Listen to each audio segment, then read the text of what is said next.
Uncle আসবো? হ্যাঁ, আসো মা।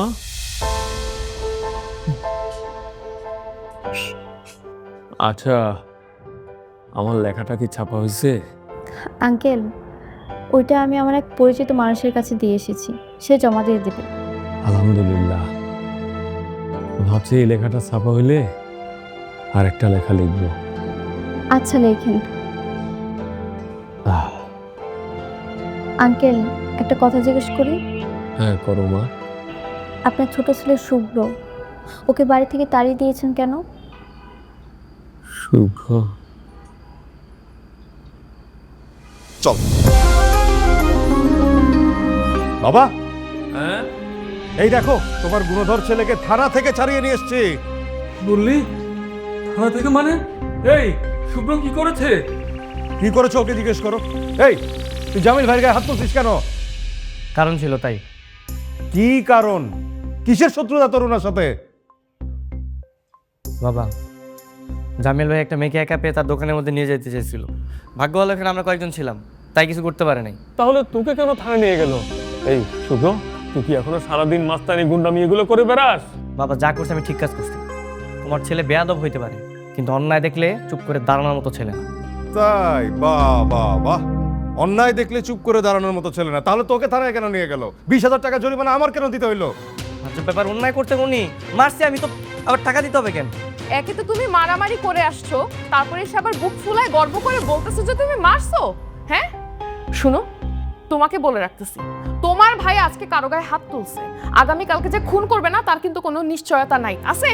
তোমার ভাই যেভাবে গুন্ডানি মাস্তানি করা শুরু করছে না, সমাজে 2 দিন পর না মুখ দেখাতে পারবে না। তুমি ঠিকই বলছো। আজকে থেকে তুই আমার ভাই না। আমাকে কেউ যদি জিজ্ঞাসা করে আমি তাকে বলে দিব আমি আমার ভাইকে ত্যায্য করে দিছি। হাজারবার তোরে আমি নিষেধ করছি, সাবধান করে দিচ্ছি শোধরানোর জন্য, কিন্তু না, তুই তো শোধরালি না। হ্যাঁ, তুই তোর নিজের মতো করে চলতেছস। তোরা আজকে থানায় নিয়ে গেছে, পুলিশে নিয়ে গেছে, এগুলো কি?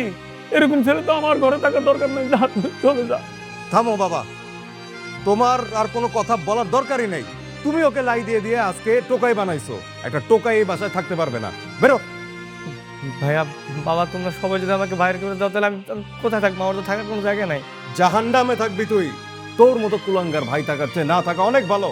বাবা, আমি তোমাকে স্ট্রেট বলে দিচ্ছি, এই ছেলে যদি এই বাসায় থাকে তাহলে আমরা চলে যাবো এখন।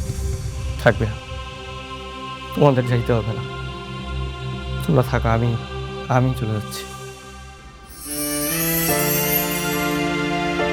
শুভ্র, তুমি দাঁড়া আছো কেন? চলো।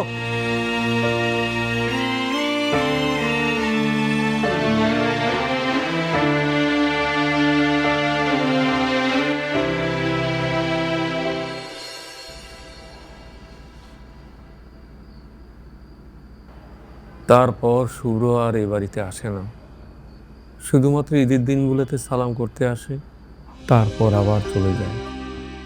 এখন কি অবস্থায় আছে, কি করছে কিছুই জানি না। কোনো কাজকর্ম পায় না এটুকু শুনেছি। কি আছে ওর ভাগ্যে কে জানে। মায়া, তুই এখানে বসে কি করতেছিস? হ্যাঁ, তোকে সারা বাড়িতে তন্ন তন্ন করে আমি খুঁজে আসছি। ওনার সাথে এত কিসের গল্প তোর? চল পড়তে বসবি, আয়। যাও মা, পড়তে যাও।